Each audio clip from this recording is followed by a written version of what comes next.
Hi all, welcome to Blasters arena. കഴിഞ്ഞ മാസത്തെ ISLലെ ഏറ്റവും മികച്ച താരത്തിന് നൽകുന്ന പുരസ്കാരത്തിനുള്ള നോമിനി പട്ടിക ഇപ്പോൾ ISL തന്നെ പ്രസിദ്ധീകരിച്ചിട്ടുണ്ട്.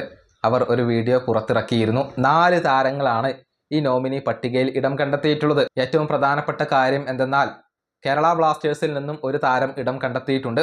മാത്രമല്ല, മുൻപ് കേരള ബ്ലാസ്റ്റേഴ്സിൽ ഉണ്ടായിരുന്ന 2 താരങ്ങൾ ഇതിൽ ഇടം നേടിയിട്ടുണ്ട്. അങ്ങനെ 4 താരങ്ങളിൽ 3 താരങ്ങളും കേരള ബ്ലാസ്റ്റേഴ്സുമായി ബന്ധപ്പെട്ടവരാണ് എന്ന് പറയേണ്ടി വരും. ഒരാൾ എഫിയോങ് ആണ്, അതായത് പഞ്ചാബ് FCയുടെ സൂപ്പർ താരമാണ് എഫിയോങ്. 4 ഗോൾ പങ്കാളിത്തങ്ങൾ അദ്ദേഹം വഹിച്ചിട്ടുണ്ട്. ഇനി കേരള ബ്ലാസ്റ്റേഴ്സ് താരമായ ഫ്രാഞ്ചു ആണ് ഇതിൽ ഇടം കണ്ടെത്തിയ മറ്റൊരാൾ. 2 ഗോൾ പങ്കാളിത്തങ്ങളാണ് ഫ്രാഞ്ചു ബ്ലാസ്റ്റേഴ്സിന് വേണ്ടി കഴിഞ്ഞ മാസം വഹിച്ചിട്ടുള്ളത്. അദ്ദേഹവും ഈ ഒരു നോമിനി പട്ടികയിൽ ഇടം കണ്ടെത്തിയിട്ടുണ്ട്. മറ്റൊരു താരം മോഹൻ ബഗാന്റെ താരമായ സഹൽ അബ്ദുസമദ് ആണ്. നേരത്തെ കേരള ബ്ലാസ്റ്റേഴ്സിന് വേണ്ടി ഇദ്ദേഹം കളിച്ചിട്ടുണ്ട്. 2 ഗോൾ പങ്കാളിത്തങ്ങളാണ് സഹൽ വഹിച്ചിട്ടുള്ളത്. നമുക്കറിയാം, ഒരു കിടിലൻ ലോങ് റേഞ്ച് ഗോളൊക്കെ അദ്ദേഹം നേടിയിരുന്നു.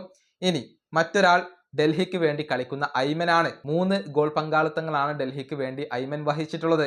ബ്ലാസ്റ്റേഴ്സിനെതിരെയുള്ള മത്സരത്തിൽ ഒരു ഗോൾ നേടി, പിന്നീട് ഒരു ഗോളും ഒരു അസിസ്റ്റും അദ്ദേഹം സ്വന്തമാക്കി. മുൻപ് ബ്ലാസ്റ്റേഴ്സിന് വേണ്ടി കളിച്ച താരങ്ങളാണ് ഐമനും സഹലും.